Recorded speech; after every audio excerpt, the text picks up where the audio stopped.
What's going on, guys? Cole here. I'm going to talk about Pathfinder School. Just did the video on Jumpmaster School, the kind of vlog slash how to pass Jumpmaster School. Some backstory here is I actually went to Jumpmaster School and then, luckily enough, graduated that and then reported 6 days later to Pathfinder School, and was lucky enough to pass that. And I'm going to make a future video talking about the two schools and how they compare to each other, because if you don't know, they actually have a lot of kind of overlapping topics that they cover. There's a lot of things that you learn in Jumpmaster that translate into Pathfinder and vice versa. And yeah, and they're also both two extremely academically challenging courses in the Army, so I figured it would make sense to make a video on which one is harder, because it's also up for debate. A lot of people think one is harder than the other, but I have my opinion. I'm formed from doing them both back to back, and we'll talk about that in the next video. But right now, it's just how to pass Pathfinder School. So what Pathfinder School is, for those of you who don't know, is because I didn't even really know. Like, I had a grasp and some kind of general concept of it before I got there, but I didn't really know until I got there. Your Pathfinders are the guys who you learn how to do so many things in that course. You learn how to rig, inspect, and conduct sling load operations. You learn how to set up helicopter landing zones for whether it be sling load operations or air assault missions. And then you learn how to set up and help facilitate, coordinate, and conduct airdrop or airborne operations. There's a ton of math that goes into a lot of this stuff, but basically I'm going to break it down into phases. So phase one is sling load phase. Basically, a lot of the stuff is also going to translate to air assault school, but there is absolutely no comparison between Pathfinder School and air assault school. They say that air assault school is the 10 hardest days in the Army, and Pathfinder School is a million times more difficult than air assault school is. Air assault school is like 1% of Pathfinder School at like a kindergarten level. And then when you get to Pathfinder School, phase one and phase two of Pathfinder School is basically all of air assault school at a college level. And then you have phase three. But I digress.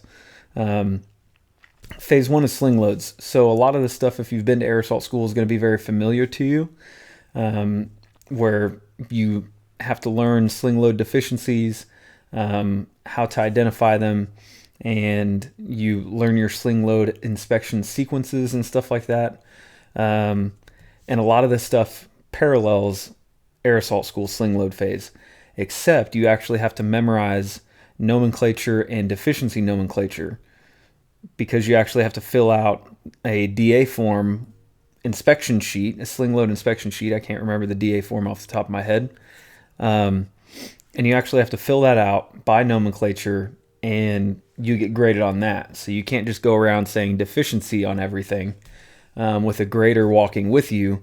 The graders are sitting at a table, and they just tell you all to go to your station, and they call time, and you start doing your inspection. And as you're finding things, you're writing them down, and you have to fill out your name, your unit, and this is all in 2 minutes. I think you had... no, it's 5 minutes. You have 5 minutes to do, to fill out this entire form and find 3 out of 4 deficiencies. And you had to do that on 4 different loads. And then if you fail any of them, then you retest the ones that you failed specifically.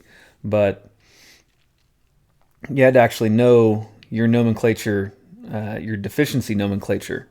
So, if it's a castellated nut inverted, you actually have to actually write that. And then depending on whether or not you find any deficiencies determines whether or not you're going to sign the form, because you're only supposed to sign off on this DA form if it's a clean load. Well, if you sign the form when you're not supposed to sign the form, or vice versa, you automatically fail. So if you do your whole inspection and you don't find a deficiency, maybe they only had one deficiency in there because it's from 0 to 5. It's not like at air assault school where every load has 4 deficiencies. It's anywhere from 0 to 5. And say you don't find anything, so you're like, okay, it's a clean load. I'm going to sign off saying that I approve of the load. And you take it to them, and they're like, nah, sorry, man, there's one deficiency, and you didn't find it, and you signed off on it, so you automatically fail.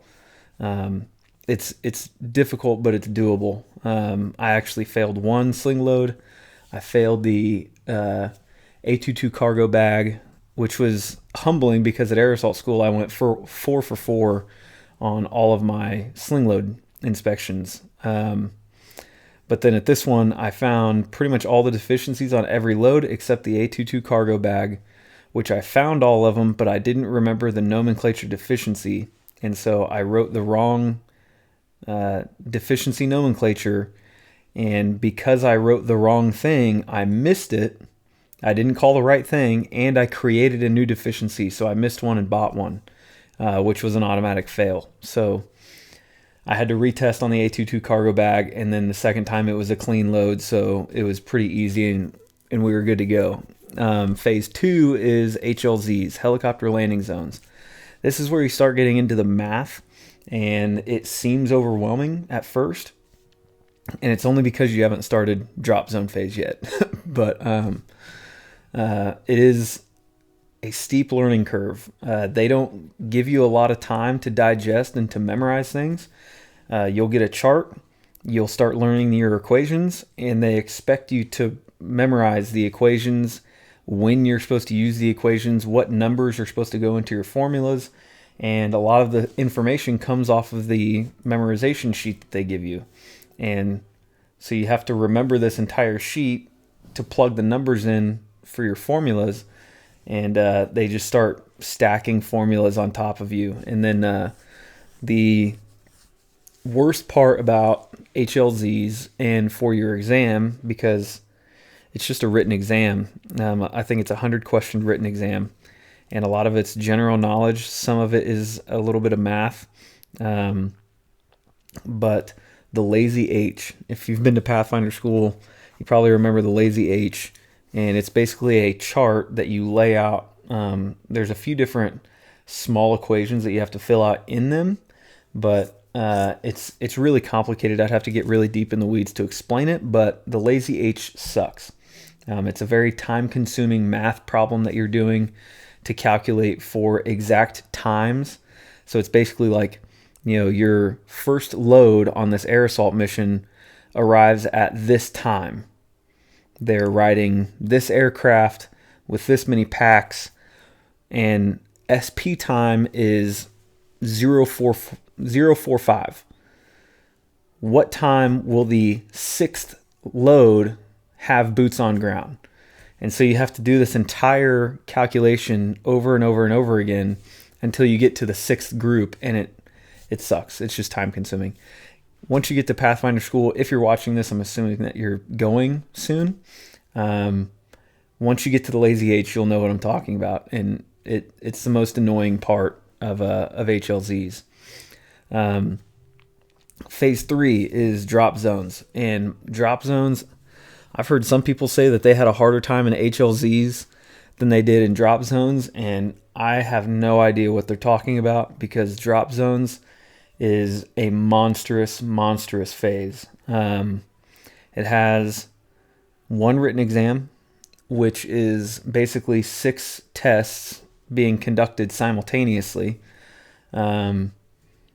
where of those 6 tests, there's 10 questions for 5 of the tests, and then the 6th one is a drop zone survey, and you only have to retest the test that you failed, which seems nice. There's specifically one test that you really don't want to fail because it takes way more time than the other ones do, and you get 25 minutes per section, basically is how they divvy up the time. But your general knowledge ones that are multiple choice or fill in the blank, you either know that stuff or you don't. So to do 10 questions can take you 5 minutes, Well, you're allotted 25 minutes for that section. Then you move on to the next section, and it takes you another 5 minutes to do all 10 questions. So 10 minutes have passed for 50 minutes worth of testing time allotted, if that makes any sense. And then you get to 1 nanas. You get to your carp chart and your 1 nanas tree. And 1 nanas is something that you do learn a little bit about in Jumpmaster School, but not nearly to the depth of Pathfinder School, where your 1 nanas chart is basically determining your minimum length and width dimensions for any given rectangular drop zone. And you basically get a paragraph of information. It gives you the type of aircraft, the type of load that they're carrying, the altitude, the drop speed, and a lot of the stuff you have to remember from another big chart that they give you in Phase 3. And you have to plug a lot of those numbers in. And then you're also given a carp chart sheet to reference during the test, but that's kind of time consuming. So basically what I'm getting into, also before I get off of this, that's determining length and width. If you're determining the size dimension requirements for a circular drop zone, you have to take your length and width dimensions and then plug them into a circular formula to determine your yard's radius. And that gets more complicated and more time consuming, but basically you get 25 minutes allotted for this section as well, the 1 nanas trees. But it takes about an hour to do that section. So the reason that I tell you all that is because you need to make sure that you don't fail 1 nanas. If you're going to fail 1 nanas on your exam, make sure that you fail something else in addition to 1 nanas, so that when you come back on your retest, you're not just given 25 minutes to do your 1 nanas trees, which takes about an hour, because then you're rushing. So a lot of guys kind of game the test if they're not too confident on their 1 nanas tree. They won't even do the survey at all. They'll just automatically fail that one because the survey takes 15 minutes or so, and it's very easy to pass. And if you fail 1 nanas in addition to something else, you get 50 minutes to do this one section that can be really fast, and then you get the rest of the time to dedicate to your 1 nanas. But if you don't, and you just fail 1 nanas, like I did, then you're pretty much screwed completely. There were 3 guys in my course that failed only the 1 nanas section, and this isn't me bragging because I feel terrible about it, that a buddy of mine that I went to Pathfinder School with was in the same boat as I was. We both failed 1 nanas, and he unfortunately did not pass his retest, and I somehow, by the skin of my teeth, skated by with a minimum score of 70% on my retest. But and I'm the only one. I'm the only one that passed that was in my situation. The other 2 guys both failed on their retest attempt because doing 1 nanas, 10 1 nanas questions in 25 minutes is almost impossible. It's not impossible to do them, but it's almost impossible to do them thoroughly enough and correctly to get the right answer. So I would just highly encourage you to make sure you're really good at your 1 nanas, spend a lot of extra time on your 1 nanas, go back and check your questions during your exam, because you'll probably finish with a little bit extra time. Go back and check your general knowledge questions, and then go back and hit your 1 nanas real quick and make sure that you didn't miss anything on those questions, because all the information that you need is right in the paragraph. You just have to remember to plug everything in, and it's very easy with the added pressure to overlook something very small and cost you that entire question. So that would be my advice for Phase 3. After you pass the written exam, you're pretty much going to graduate, because the FTX afterwards is more of a team event. You get put into leadership positions, and you're given a task with a no later than time, but you have your entire class to help you get that task done. So nobody really fails that. The other thing that you have to do is a Viirs transmission, which is a type of drop zone. It's a, voice initiated or verbally initiated release system airdrop, where you'll actually be on the radio with a helicopter or with a Black Hawk as it's flying over, and they're throwing MRE boxes with little parachutes attached to them. But you're actually facilitating and coordinating the entire jump, which is another thing that you learn a little bit about in Pathfinder school is air traffic control, very, very basic air traffic control. But you're basically flying this UH-60 in, telling him when to turn, what traffic pattern to turn into, what your drop heading, your drop altitude, your drop speed, all this stuff. You're telling him what all this stuff is, and you're making sure that he's lined up over a release point. You tell him when to execute the drop, and they throw whatever it is out the side of the aircraft, and you watch it parachute down to the ground, and that's pretty much it. There is a script that you have to follow, but compared to your written exam, it's nothing. It's extremely easy, and nobody ever really, after you get through the drop zones exam, nobody really fails after that. After saying all of this, going through all three phases, a few things to just round out this whole video. It is entirely a gentleman's course. You're not calling the Black Hats like Pathfinder Sergeant or Sergeant Pathfinder or anything like that. You just call them Sergeant. Nothing weird. There is no PT. You don't have time to do PT. I also wouldn't recommend anybody do PT. If you're doing PT, that's time that you could be doing study sessions, working with other people to help you stay up to speed.